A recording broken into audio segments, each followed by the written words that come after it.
You did the IUIs, they didn't work. You kept going. The train keeps pushing forward. The pyramid scheme keeps going deeper. And you enter the world of IVF. What did that feel like for you at the time? I really was one of those people that believed once you hit IVF, you get your baby. So it might have taken me a long time to get there, but it was going to work. And I was shocked when it didn't. Shocked. Devastated, awful, worst feeling.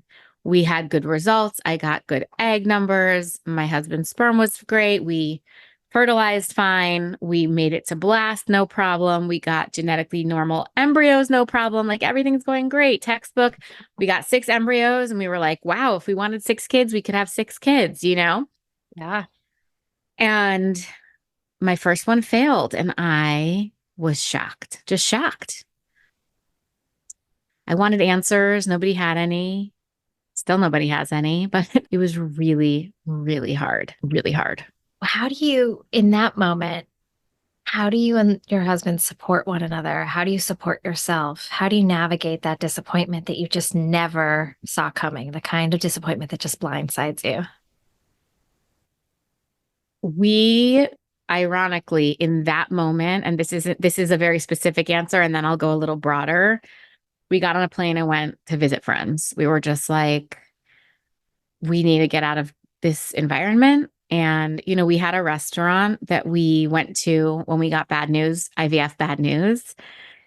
We didn't expect it to become that restaurant. It was like one of our favorite restaurants. And we'd go and order this one bottle of wine. Like that night, we'd order this one bottle of wine and our favorite meal.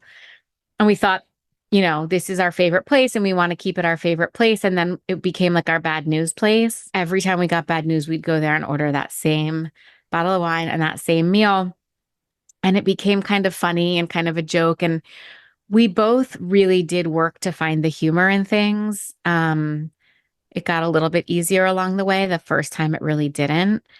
But, you know, we had a good foundation. Like I see how this can drive so many relationships apart. And it really can. It really can. Mm-hmm. And there were moments like the depths of despair in my marriage that were surrounding infertility and loss. But in those really hard, getting awful news moments, I feel like my husband was very much just there for me, was just as pissed and angry as I was, which is what I needed, was willing to like daydream about what our next steps would be, which helped me in that moment to think about the planning piece of it and then to drown our sorrows in a favorite bottle of wine, you know?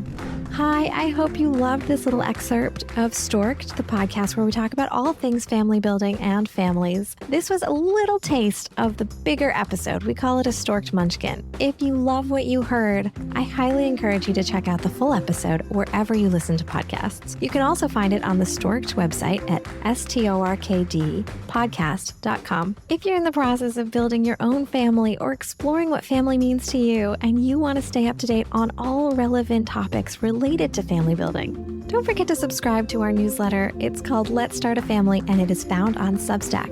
Happy listening.